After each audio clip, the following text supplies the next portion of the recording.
नमस्कार। आज हम भारत की आज़ादी की तरफ ले जाने वाले सफ़र के कुछ बेहद अहम पड़ावों को समझने की कोशिश करेंगे। जी। हमारे पास जो स्रोत हैं वो 1857 के विद्रोह से शुरू होकर 1947 में मिली आज़ादी तक फैली घटनाओं, व्यक्तियों और सोच के अलग-अलग धागों को समेटते हैं। आज हमारी कोशिश रहेगी कि इन बिखरे हुए हिस्सों को जोड़कर एक तस्वीर बनाएं। देखें कि कैसे बिल्कुल अलग-अलग तरीकों और विचारधाराओं ने मिलकर आखिरकार स्वतंत्रता का रास्ता खोला। ये वाकई एक दिलचस्प पड़ताल होगी। हम देखेंगे कि कैसे एक चिंगारी ने 1857 में एक बड़ी आग भड़काई। हाँ। फिर कैसे भारतीय राष्ट्रीय कांग्रेस के तौर पर एक संगठित आवाज उभरी।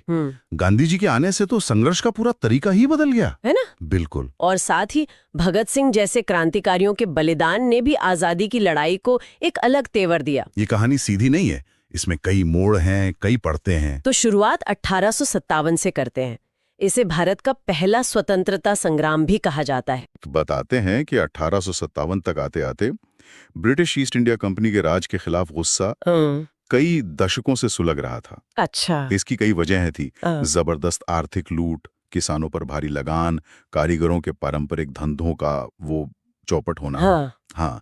फिर देसी रियासतों को हड़पने की नीति, लोगों के धर्म और रीति रिवाजों में दखलंदाजी, जैसे वो डलहौजी की डॉक्ट्रिन ऑफ लैप्स नीति थी, जिससे कई शासक नाराज थे। जी। माहौल ऐसा था कि बस एक चिंगारी की देर थी। और वो चिंगारी बने चर्बी वाले कारतूस। ये किस्सा तो बहुत मशहूर है, लेकिन क्या यही अकेली वजह थी? नहीं, अकेली नहीं। ये वो फौरन वाली वजह बनी जिसने बारूद में आग लगा दी।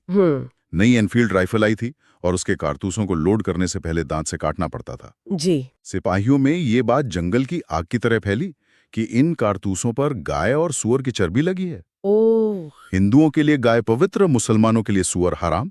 हाँ। तो इससे दोनों समुदाय के सिपाहियों को लगा कि अंग्रेज जानबूझकर उनका धर्म भ्रष्ट करना चाहते हैं। हाँ, ये तो सीधी चोट थी। बिल्कुल।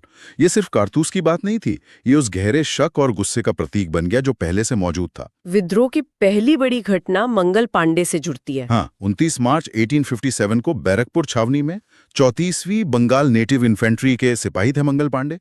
उन्होंने उन कारतूसों को इस्तेमाल करने से साफ मना कर दिया। अच्छा। और अपने अफसरों पर हमला कर दिया। अच्छा। उन्हें फिर 8 अप्रैल को फांसी दे दी गई।